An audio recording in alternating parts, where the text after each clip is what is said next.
Welcome to Ponchatoula Live. First, we want to thank everyone for your patience with our technical problems. We're a little bit late getting online today, but we're going to make up for it by having such a wonderful guest. I'm super excited about the guest we have today. I know him better than probably anybody in the world because I've known him longer than anybody except my parents. It's my brother, Bry Layrisson. So welcome, Chief Bry Layrisson. How you doing today, Bry? Doing great, man. Thanks for having me. First and foremost, I want to thank you for your service. I mean, we're brothers. It seems a little formal for me to say that, but, it's not lost on me or on our friends who are watching here on Facebook Live that it's never been tougher to police the streets of Ponchatoula.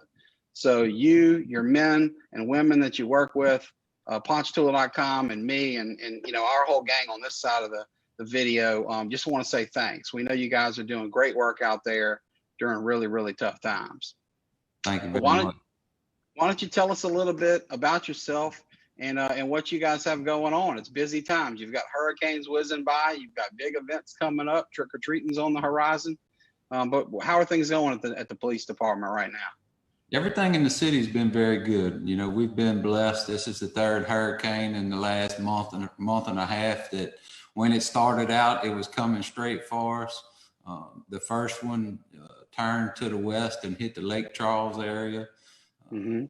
We joined with a very new group, formed a local group in Tangier Parish called United by Barbecue. And I sent about 8 of my officers and myself, and we went to Lake Charles and fed about 6,500 first responders right after that hurricane. And as a first responder, having worked for the state and responding to Hurricane Katrina, Hurricane Rita, I really know how much that meant, because on those 2-week deployments, I slept in my vehicle and was eating MREs for 2 weeks. So to be able to go over there and provide a hot meal to not only the first responders, but the citizens and all of the workers that come throughout the country trying to the recovery phase going. I remember that. I remember when Katrina came through, you had, believe you had a young child at the time. And like you said, you were working, I think, for the state still, right? Were you still with the Attorney General's office? Attorney General's office, correct. Yeah, so you would come home after a week or two with a neck ache and backache and, bug bites in every direction. And so, lately, like you say, you're going over there to feed people who are doing that now. But I know in the process, that's tough on you and your guys because y'all are sleeping in your own cars, maybe, RVs for the few guys that are lucky enough to have that. So, and y'all spent a full week over there. Is that right? About a week? We did, and it's all about paying it forward. You remember all the people that came to help us with Katrina and the other storms that we've been through. It was a long week. As soon as we got back, it was maybe 10 days, 2 weeks later, we sent another crew to Alberta, Alabama for the second hurricane that hit in that area. We spent wow. Days over there and served about 7,500 people for that one as well. That's a good point. I mean, you guys are constantly giving to other departments in need and communities in need. And so when we get the Strawberry Festival come around next April and 250,000 people pile into Ponchatoula, and we notice that police officers and first responders are coming from all over the state to help our little town of 7,000 accommodate that large crowd, I think our community needs to understand there's some give and take there, right? Your calls may go unanswered come Strawberry Festival time if you and your team were not supporting other communities throughout the years. Is that right? That's correct. It's all about them returning the favors and helping us out. We can never put on a safe, successful Strawberry Festival like we do without the dozens of officers that come from throughout the state to help us that week. It's a tremendous. Not only did you send manpower with 8 of your guys and yourself to cook for 6,500 meals, but these guys were blessed with award-winning barbecue, right? So wasn't your team led by a true award grand champion pitmaster? Tell us about that and the things y'all cooked while y'all were there. We did. We had the pitmaster, Jeff Pekovich. We cooked whatever we could get our hands on. We cooked 2 cases of chicken thighs. We cooked 4 to 5 pots of jambalaya a day, all of the side dishes. It was just a great thing. We cooked from 4 a.m. in the morning till sometimes 7 or 8 o'clock at night. But when we would distribute the meals. We'd get 600-700 boxes ready to go at lunch, and within 30 minutes they were gone. The people were just Oh my gosh. Wow. Wow. thankful to have a good hot meal barbecue. And did y'all partner with others in the community, churches like First Baptist, to get the supplies y'all needed, or how did you get all the food and supplies? First Baptist in Ponchatoula helped us. S&W in Hammond was a huge help to us. And then just other private donations that we've had. A lot of people helped out. The first one in Lake Charles, we actually centered up at an Acadian ambulance site. So we were feeding all of the Acadian ambulance employees lunch and dinner, and then the National Guard, other first responders, and just the citizens after we took care of those guys. Yeah. And I noticed that it wasn't, just old timers like you and I. I've got a little gray in the beard. We're both missing a little hair, but I noticed you had young officers there like Colin Lee and other youngsters. That must have been a real eye opener for those guys. Kind of first time they'd seen something like that devastation, huh? It was. That's the first time they've seen it in Lake Charles. God bless them. They were wiped out, and as we speak, they have another one aimed at them, again. So we just ask our community to continue to pray for those residents and business owners in that area. Thank you for that. Our prayers go out to them. I'm sure you saw that photo that's circulating on Facebook and in the media with the overhead shot of Lake Charles and all the blue. I mean, there are tarps on literally every house that's standing there, and they still haven't recovered. And like you said, it looks like they're really going to get whacked again. Speaking of hurricanes, before we move off that topic on to brighter topics, why don't you tell our community a little bit about how the Ponchatoula Police Department and our community prepares for hurricanes? Because like you said, this thing looked like it was heading straight at us a couple days ago. There have been, multiple named storms in the Gulf at a time this year.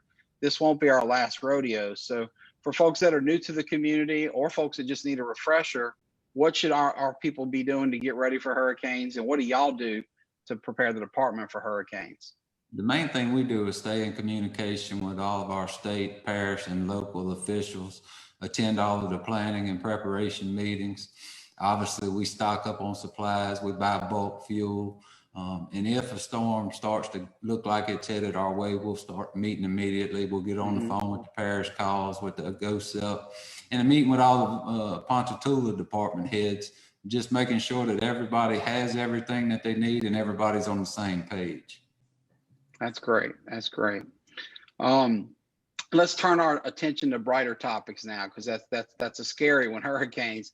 Let's talk about a fun kind of scary. Halloween's on the horizon, and it's my understanding that the city council just approved trick-or-treating for the city. Is that right? That's correct. And it is on a Saturday this year. So some of the council members wanted to extend the hours to later so they could do some more trick-or-treating at night. And we were fine with that. The kids, the parents, everybody needs some relief and something to do fun now. So right. And it's outdoors. We can keep social distance. There's a lot of tips online right now that can show you if you want to keep 6 feet, you can send the candy out on a stick if you got to. But it's great to see the kids will have an outlet to do something in the community. And that's Saturday, October 31st, Halloween, and 5 to 9. Is that the correct hours? Correct. Now we did cancel a few events. I did not authorize for them to do the trunk or treat or to do some downtown events where I thought the crowds would get too big and that we wouldn't be able to do the social distancing. So those families that go to Memorial Park every year for the trunk or treat, it will not happen this year. Okay. Well, I know you guys are working hard to achieve a balance between safety from the pandemic, yet, like you said, giving the community and the families outlets that they need, people that have been stuck in their homes, for 6 months or more. Why don't you tell us a little bit about what policing in a pandemic has been like? What are some of the challenges you guys have faced? What are you learning as you get deeper and deeper into the COVID crisis? What's policing in a pandemic like? The COVID has been a tremendous manpower issue for us. For example, when it first started, we had 2 officers in the police academy. We had Lieutenant Donald Burton out, who's been championing the battle against cancer. Oh, yeah. One of the best men this town's ever seen. So that's 3 officers. We have another officer that's been activated with the National Guard for at least 6 to 8 months. So now my department's down 4 officers. Wow. Then of it. We lose Colonel Bill Moran, who passed away non-COVID. What a great man. Yeah. And then when our first officer tested positive, not only did we have to quarantine him, but we had to quarantine the 3 or 4 officers on his entire shift. So we had 2 officers get infected, and we had to quarantine 8 officers. So my guys did a tremendous job in just stepping up to the plate. Nobody complained. Right. They came to work. They had to fill in the holes. But it's been a struggle. And of course, I had 5 employees over 60 years old that I had to send to work from home for 30 days just as a safety precaution for their Sure, health. because they're at extra risk because of their age. Yeah. Well, again, our community's so thankful. You have the best team. I mean, you've got not only a diverse team by race, by gender, by age, but they're the best trained small town police force I've seen, and this is proof you guys are doing it right, because that's a true crisis. When you're asking guys to work that many extra hours, there's no way to fake it through that. It's grit, it's grind, it's every day. And with new dangers, new challenges, it's tougher than ever. So I want you and your guys, in case any of those men and women are watching or will watch later, to know we appreciate it. Most of Ponchatoula is incredibly happy with what y'all are doing. And you see that, I'm sure, all over community, everywhere you go. Tell me a little bit, if you will, about, other things you're doing to, rise to uncertain times. For example, I know you have big news on body cameras. What else is going on in the department, and how are y'all rising to the challenges of policing in 2020? Well, the body cameras, as you know, is a project that I've been working on for several years. Right. It's always been a funding issue. I think with the police under the radar right now nationwide, the council felt that it was a time that we definitely need this equipment.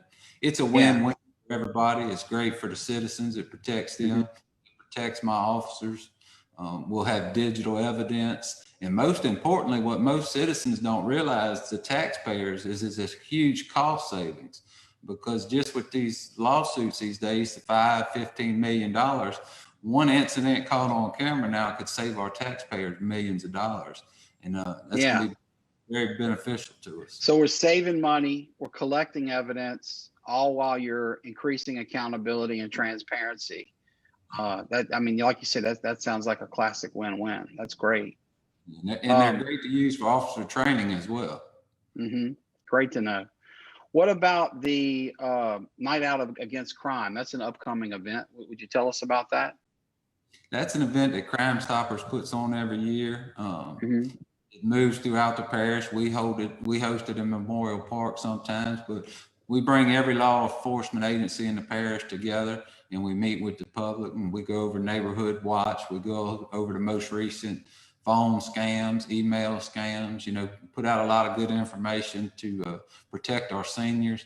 And it's just a great night for everybody to come out and get to meet your law enforcement, your leaders, your officers, and see what's going on. That's great. Well, speaking of seniors, I know senior safety has always been one of your passions. What do y'all do for the community, senior safety wise? What are some of the programs, events, trainings, just issues? I know that education with seniors when it comes to scams and other things is a big issue. Tell us a little bit about what the Ponchatoula Police Department does for senior citizens. Education is the number one. We try to reach out to them, keep them up to speed with all of the scams that are going on. They're the number one target, unfortunately, for these issues. We'll host luncheons. We'll cook for them. We have one scheduled at Westminster, I believe, next month. They asked us to come prepare a nice meal for them. We can give them out the package with all the information. And we just make them feel safe and secure, and we answer any questions that they may have. Okay, that's great. Speaking of education, let's shift focuses to the kids. I know that you love to go and get in the schools with the kids. I know you were the first chief to bring school resource officers in the local schools to protect and serve the kids. Tell us about the services that Ponchatoula Police provides for children in the area, in schools and elsewhere. Well, obviously the school resource officer is huge. We do a lot in the carpool lines to make sure that the kids get to school and leave school safely. We'll go to each school several times a year, giving presentations on different topics based on the age or grade level of the school. But we're just very active with the children, very active with the staff. We're always planning and preparing for the worst. But our schools are very safe. Lieutenant Burton is doing a great job on the safety at all of our schools. He's assigned to High and Tucker, but he also does planning and training at all 5 of the schools within the city limits. Yeah, he's so great. Hey, he even hits the preschools. You know, my kids are at Strawberry Castle, and Miss Diane, the principal there, was telling me how the kids just love him. He comes over and, you know, he's educating them at a very early age that police are good guys, that they should seek out when they need something, that their police are there to protect them and help them. And he just does a great job with it. Speaking of schools, I see I'm looking over here because we have comments flowing in from our community as we talk. And one of those is from Principal Mary Beth Crevetto. She says, "You're just the best." So she's, of course, at Ponchatoula Junior High. She was on our show last week. You've also got tons of other guys singing praises. You mentioned Jeff earlier from Barbecue. He's commenting. Mickey Giles says, "Thank you for your service." Our old high school buddy, Jason Jones, says, "Great job to the chief and the police department." Miss Lizette Bishop Melton says, "Good policeman." So you guys are getting a lot of praise out there, and it's well deserved. And I want to thank our viewers. Thank you guys for watching the show. And if you have another comment, feel free to put it up there. I know Bree and I both appreciate it. Let's talk, Bree, if you will, about influences in your life. So, you know, when we talk about Mary Beth Crevetto, of course, Kevin Crevetto comes to mind. And I know he's been a mentor to you going back to high school. Clearly, you got into law enforcement in the first place because of our dad and watching him serve as sheriff for 6 terms and do such a great job. I remember when you were a teenager riding in Mr. Sonny Thompson's, you know, police car when he would go out on patrol. Those guys, others, just tell us a little bit about who have been people in your life that have influenced you, taught you, molded you into the man you are now, and maybe share with the folks some things that you learned from them. Well, you know, as I get older, I'm not quite as old as you, but as I get older, you start to realize, and I could say going all the way back to my education at St. Joseph Catholic School, there are certain teachers that help you along the way that you never forget. All of the dads that volunteered to be little baseball and football coaches at such a young age, you didn't realize it, but they were instilling things in you that you would use the rest of your life. As you said, Mr. Crevetto, I had him my freshman year at Ponchatoula High, my senior year. But all of the principals, the coaches, you know, they help mold you to who you are. But obviously my father, I mean, I have an article hanging on my wall in my office for my first interview when I was 18 years old and a police officer in Ponchatoula, you know, and there's a quote in there that he's my idol in life, you know, and where it comes from. I was just born with a passion for law enforcement, with a passion for keeping our kids safe. And one of the things I learned the most from my father is that it's not all about law enforcement. It's about serving and helping others. And that's what I like to do on a regular basis. Well, it's well said. That's what Dad not only taught us, but that's what he showed us every day, you know, when we were growing up. And I'm proud to say, man, you have followed in his footsteps and made him and all of you 3 brothers proud. And I know Mama's proud too. We started a little late here, and I don't want to keep you any longer than we promised you'd get out of here on time. What else would you like to share with our listeners? Is there anything else you want to talk about? Anything you want to share with anybody? With the times going through the country right now, what I would like to say is we are so blessed in Ponchatoula because the community supports us. We have a great community. We do not have any of the racial problems that are going on throughout this country. And most importantly, we have a great group of men and women at the Ponchatoula Police Department that are sacrificing many things on a daily basis, time away from their family, putting themselves in harm's way. And that's why we are able to wake up in Ponchatoula, be safe, be proud of our community, and just thank you to the citizens and for everything that you do supporting our police department. We're here to serve you. I appreciate you saying that. One final question, and then I'll let you off the hook. If people that are watching wanted to help a police officer individually, what would be the best ways to go about that? From gift certificates to, just cards that let them know you care. I mean, what would your folks appreciate the most, need the most, want the most? How can we help your guys as they continue to protect and serve our community? Well, 90% of the viewers would probably say bring them donuts, but all we want is a smile and a thank you. You know, a thank you goes a long way right now, especially Sure. law enforcement's at in this country. I just read an Yeah. article a while ago where 28 police chiefs have either quit, retired, or been fired in the last 90 days. It's just a Wow. tough job to do. You have to have a passion for it. Obviously, none of us get into it for the money. But a thank you, a smile, and a hug is all that my guys need. I appreciate you saying that. Well, folks, you heard it here. That's Chief Bry Layrisson. We thank him for his time. We thank him and his many officers and other support staff for how they serve our community. So here on Ponchatoula Live, we want to thank the chief, and we want to ask you guys to please offer those officers a thank you, a hug, any kind of support you can. And, all jokes aside, you don't have to bring them donuts, but they wouldn't mind bringing a treat every now and then. So if you want to bake them a plate of brownies, bring them up there, gift certificate to take their wife out for a steak.